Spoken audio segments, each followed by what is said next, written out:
Let me put you on game. Don't listen to people who lose or you'll do the same. Stop talking to people who don't give a f*** what you saying. Stop spending your money on weed, go hop on a plane. Stop pointing the finger. Guys, welcome back to a bonus episode of the Pursuit of Wealth podcast, brought to you by Zoe Energy Drinks. Just kidding, we're not sponsored by Zoe. We're not sponsored by Zoe yet, but eventually we're going to be sponsored by Zoe. I promise.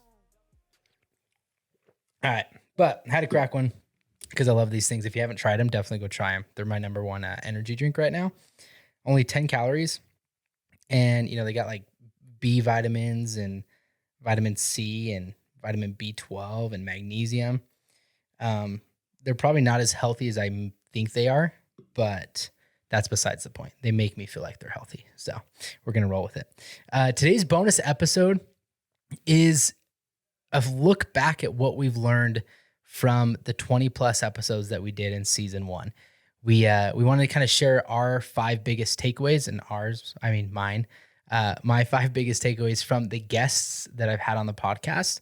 And I think there's a lot of similarities that I've gained from the different entrepreneurs and business owners that I've had on the podcast. So I want to share with you guys, kind of recap season 1. So here are my 5 biggest takeaways. Takeaway 1, everyone experiences their own valley of despair to get to the exponential growth curve.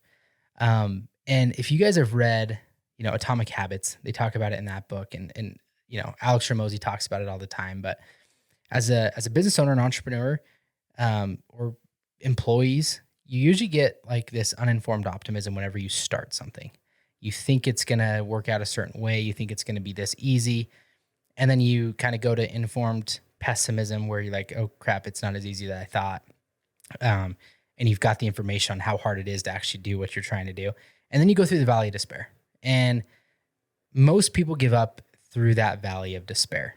And what I found, and this is just from the people that I've talked to, but like everybody goes through that valley of despair, and it's like year 2 or 3 that you kind of deal with that.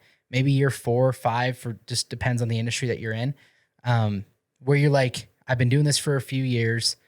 It's not working exactly how I thought I would, or I'm not getting the results as fast as I thought I would. I look back to one of our early podcast guests we had on, Mark Wilmore, and he talked about summer sales. Like he'd worked his way up to running a team. It was year 4. He was in Colorado. There's snow on the ground in June or something. And he's like, why are we even here? We can't sell pest control. There's snow on the ground. Nobody's going to buy. And it was a really rough year for him. He had other things going on in his life where he almost decided to hang it up, but he got through the year. He got through year 4, and year 5 was where like he hit the informed, and maybe it's like informed optimism. I can't remember what the 4th thing is, but it's where you hit that exponential growth curve. He said year 5 was the easiest year he's ever had, and he had made the most money he's ever made. And it was like, it just clicked. Everything that he'd gone through up to that point had got him to a point now where he was where he thought this business could get him, but he had to make it through that year 4. It's not, everybody thinks that your growth is just like this, like constant up. It's going to come down, and then you're going to have to go through that valley, and then you're going to get that, I don't want to say rocket ship growth because it's not always rocket ship, but you're going to have the information you need to succeed in the industry that you're in. I look at it as like my year. I've been in real estate for like 6 years. It was year 3 where like I made decent money starting out. I made okay money, but year 3 was really like, I had the information I needed to take it to the next level to make the money that I'd always really wanted to make in real estate. And then that's where we kind of really started building the team. And the last 2 years is really kind of where we've seen the most growth within our team and our business. So you've got to get through that. Everybody that I've talked to at some point has thought about giving up, thought about switching career paths, thought that this wasn't going to work out, but they stuck through it. And they got through that valley of despair, and then that's where they saw the real growth. So if you're thinking about being an entrepreneur or you're starting a business, know that you're probably going to go through that valley of despair at some point. You've got to keep going. You got to hold true to what you initially believed in when you started on that journey, and give yourself time. Be patient and get through that valley. And I promise if you do, there's going to be good potential for you on the other side. Number 2, you are a product of your environment. Okay. And this is something that we've actually talked a lot about on the podcast. I'm a firm believer in this. So I think, I can't remember the guest that we had on, but we talked about basically people growing up in certain neighborhoods. And it's not the fact that they don't want to be successful. It's the fact that they don't know any other way. Like they don't know any different. Like Alex Hormozi talks about the number one determining factor of your wealth is the zip code that you're born in.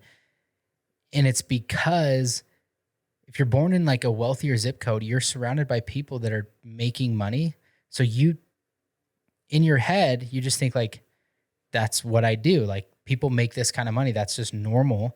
And why wouldn't I make that kind of money? Well, when you're not surrounded by those people and you're surrounded by people that are only making $50,000 a year or less, you're going to also think like, hey, just making $50,000 a year that's what everybody else does. So like, why would I think that I could do more if I don't know anybody that's doing more? Everybody that is on TV doing more is just like an anomaly. But that's not the case. And it applies to like the littlest scenarios of if you're an employee or you're a business owner, like pay attention to who you're surrounded by in your office space. Are you surrounded by people that are constantly being negative, that do the bare minimum that they get paid for? Like, hey, I get paid to do this. And once I'm done with that, like I just, chill. I don't do anything extra because I don't get paid more.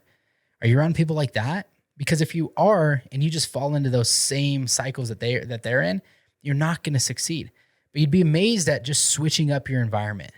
Like the easiest way to level up in your life is to change your environment, change who you surround yourself with. Because opportunities are going to come out of nowhere when you surround yourself with the right people. And when you surround yourself with people that always go above and beyond, always do more than they're supposed to be doing, or always doing more than they're paid to do, those guys are getting more opportunities. And if you surround yourself with them, you're also going to get more opportunities. And you're going to think it's normal. You're not going to know any different. Like, why would I only do the bare minimum when everybody around me does more than they're supposed to? You're going to start acting the same way. So at the end of the day, you only know, or like you don't know what you don't know. So if I didn't know somebody that was making six figures, I probably wouldn't think that making six figures was like a reasonable thing to think. And now like, as you get into higher and higher rooms and you elevate your sphere of influence and you elevate your network,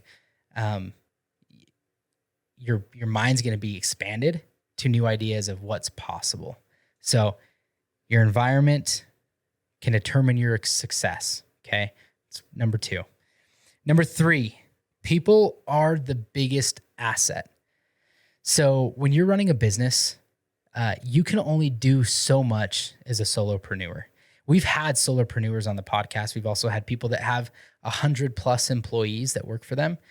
And what I've gathered is everybody starts out as a solopreneur most of the time, and you're wearing all the hats, and it's nice. And you're usually making pretty good money because you've got no overhead, like expenses as far as payroll and stuff. But long-term, you're capped on what your actual your potential is. You only have so many hours in the day. You can only do so many things throughout the day. If you want to have a bigger impact, you want to hit that next level of income, you need people. You need to be able to hire people. You need to be able to retain people. And you need to be able to hire the right people and build them into leaders so that they can take things off your plate and you can continue to expand your vision and grow your company. So The Who Not How is a great book if you haven't read it, that talks exactly about what we're saying. People are the biggest asset in any company. And you should look for people that have strong suits where you're weak. So for me, like I don't need another visionary on thinking about ideas and how we can do things. I need somebody that, for my yin, the yin to my yang is somebody that can actually like implement a lot of the things that we're doing. Systems and processes, not my thing. But I know that they're important for a business. You need systems and you need processes, but I'm not good at that. Luckily, my wife is good at that. And luckily we've hired a rock star ops manager and she's really good at that. But if I had tried to do all that stuff on my own, there's no way we'd have the team that we have today. You have to grow through people if you want to hit that next level. And you're usually going to suffer some income when you do that. a lot of people don't hire because they don't want the payroll expenses. And they know that, hey, you're going to make less money for probably the first year or two that you start bringing on people, because now you've got to work to pay for their income, and they're not going to pay for themselves right off the bat. Alex Hormozi's talked about it. A lot of other big entrepreneurs have talked about it. You're going to go through, your top line revenue is going to increase, but your net take home is going to decrease. And that's because, yes, you're making more revenue, but now you've got a lot more expenses when you start to bring on people. But long term, that's how you get to that next level. That's how you grow. So people are your biggest asset. It's lesson number 3. Number 4, never stop learning, because knowledge is power. Kind of going back to what I said earlier, you don't know what you don't know. And Alex Hormozi talked about almost like a knowledge tax. So he asked the question in a crowd, how many, who's making over $1 million a year? Most people aren't making over $1 million a year. And he's like, who's making like $50,000 a year? Gal raises her hand. Okay. Well, you're paying life $950,000 a year because you don't know how to make $1 million a year. Like, the information is out there. You're just not willing to learn it. And so you're basically paying a knowledge tax of $950,000 a year for not knowing how to make that much money. And you can play, whatever that number is. If you're not making 6 figures a year, there's just a knowledge gap between why you're not making that amount of money. Go figure out those skills. Go learn. Everybody like starts into a career, and then they get to a certain point and they just feel like they know everything. Well, you don't. You don't know. You never know everything. There's always more to learn. There's always more skills that you can learn. Like, if I had gotten into real estate and just figured out how to sell a house and didn't learn all the other ins and outs about the real estate industry, then I would be pretty capped on my income, because I could only, I wouldn't be flipping houses. I wouldn't be doing hard money loans. I wouldn't be doing like construction or development activities within real estate. I would just be, my only income would come from helping buyers or helping sellers. But I went out there and I learned, and I continue to learn new skills and new things about the real estate industry and new ways to make money, which overall helps me make more money. And so don't act like you know everything. Every entrepreneur that I've talked to, they are successful because they have a hunger to continue to learn in whatever field they are in. If you get complacent, that's when you start to die. Okay, because things they're constantly evolving. So if you're thinking about starting a business, just know that you've got to be willing to continue to learn if you want to continue to grow your business and stay alive as an entrepreneur. Okay, so knowledge is power. That's number 4. And last, number 5, motivation comes from deprivation. Okay, and this one's a powerful one. So a lot of people ask, like, what keeps you going? What keeps you motivated? And that was honestly something that I kind of struggled with this last year, was finding my motivation. I kind of plateaued. I was like, we'd grown the team to here, and I was kind of just comfortable, and we're just coasting, and I couldn't figure out why. And after talking to a lot of people and kind of seeing what motivates other people, motivation comes from a perceived deprivation. So you're only hungry when, like, if I just ate Thanksgiving, I'm not going to be hungry because I'm full. Okay. But if I haven't eaten for a long time, I'm going to be really motivated to go eat because I've been deprived of that. Well, there's also a thing called perceived deprivation. So some of the most successful people, or some of the most motivated people, are people that make a lot of money. So it's not that poorer people should be more motivated than wealthier people, because most of the time those wealthier people are more motivated, because there's a perceived gap in what they are capable of and what they're currently doing. So let's take an example. If you are making $30,000 a year, but you only think you could really ever make like $50,000 a year, well, your gap in your perceived deprivation is like $20,000, because you're at 30, you think you could, your limit of what you think you can do is 50. Well, you're only $20,000 off from where you think you could be. So it's not super motivating to continue to get there because you're like, it's only like $20,000 more. But if I'm making $100,000 a year and I think I could be making $1 million a year, my perceived gap in potential is 10 times. Like I should 10x what I'm doing because I think I can get up here. And if you're making $1 million a year and you think you could be a billionaire, that's like you're 100x what you're doing now to get to where you think you are. So it's a perceived deprivation. Like you know you could get higher, and that's why you're so motivated, because you're like, I know I'm capable of more. I know I can do more. And that's where the motivation comes from. So honestly, like if you're stuck and you're not you're not motivated right now, it's probably because what you perceive is possible, there's not a big gap on what you're currently doing and what you believe is possible.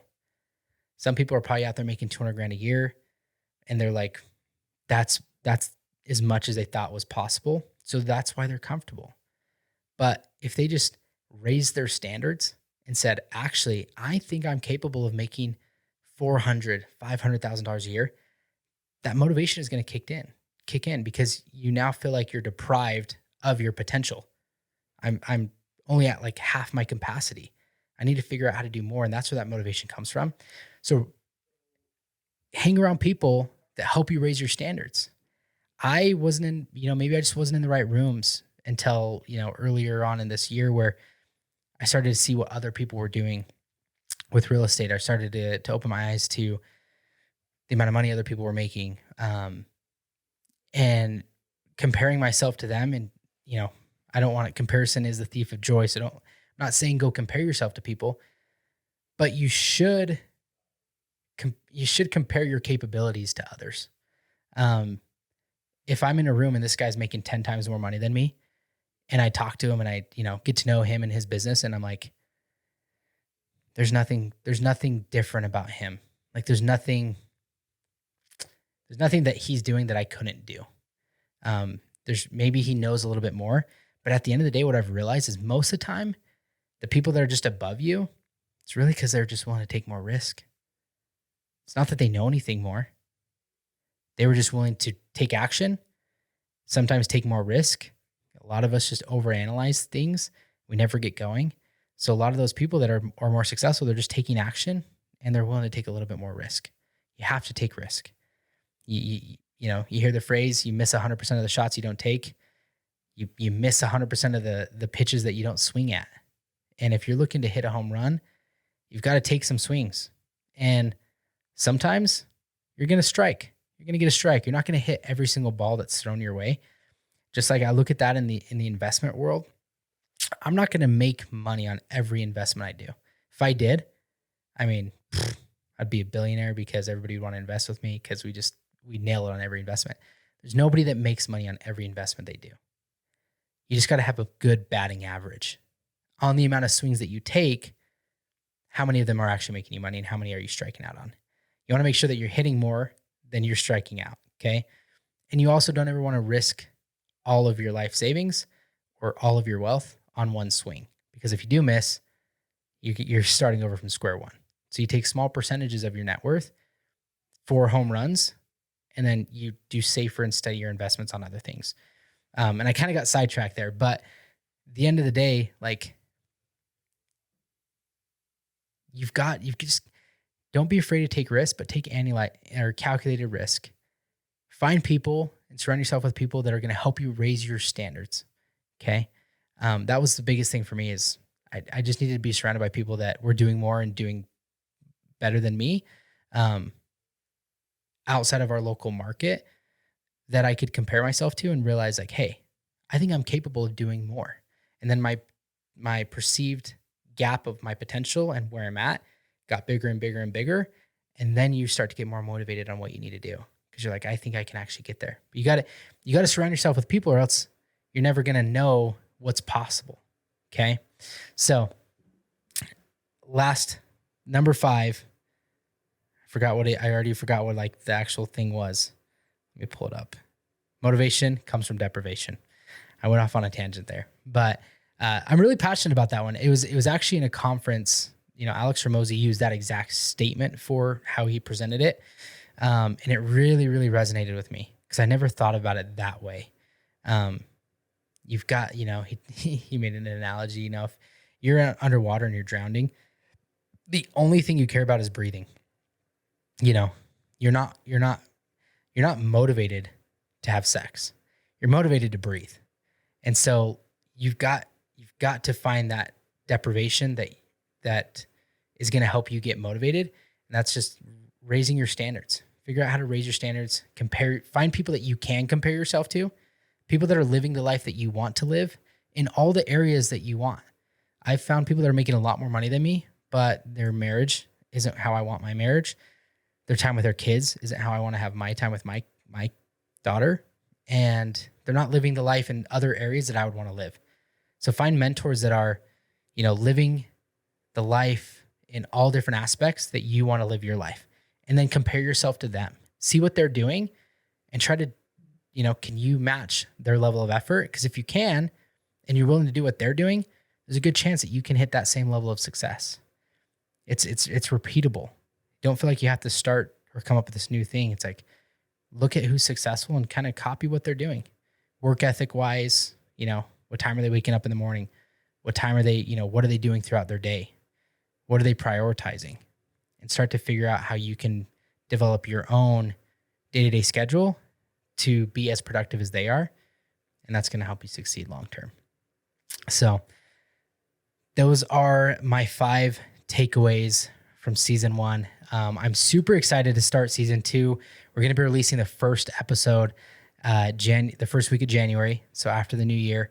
And I'm excited about some of the guests. We have a few returning guests that we're going to have on season 2, which I'm super excited about because some of them were, we're going to get a recap on how are they doing in business now compared to last year. Like, how was their year in business?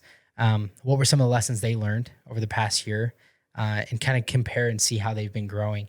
And then we've also got a lot of cool guests in our community that are lined up that I'm excited to start sharing their stories. What I've enjoyed most about this podcast is realizing everybody's got a story. And I love figuring out like what makes people tick. Why did they decide to go into business? Why did they decide to go into the industry that they're in? And how did they decide to do that? Like what happened in their life that kind of got them to that point? Because you can really tell who's going to be successful if you know why they got into it. And everybody that I've talked to has a really cool story. So if you haven't listened to all the episodes on season 1, go back and listen to them. I promise you that you're going to get some piece of information, some valuable nugget from every single one of those podcasts, because I learned from every single one of the people that I had on here. And I know that you guys can too. So even if it's an industry that you aren't in, we've had a barber on the podcast.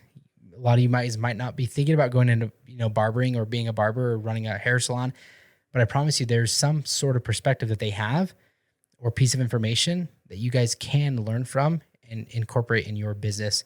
Because every single industry that I've had on here, some that I'm like, there's probably nothing that I could really learn from them. I always learn something from them that I can take into my own business. So take the time, go back and listen to season 1, and stay tuned for season 2, the Pursuit of Wealth podcast. We're super excited for it. Don't listen to people who lose or you'll do the same. Stop talking to people who don't give a what you saying. Stop spending your money on weed, go hop on a plane. Stop pointing the finger and start taking some of the blame. Let me put you on game. Control your emotions, most of the time it's really not worth it. Don't be ashamed and beat yourself up for not being perfect.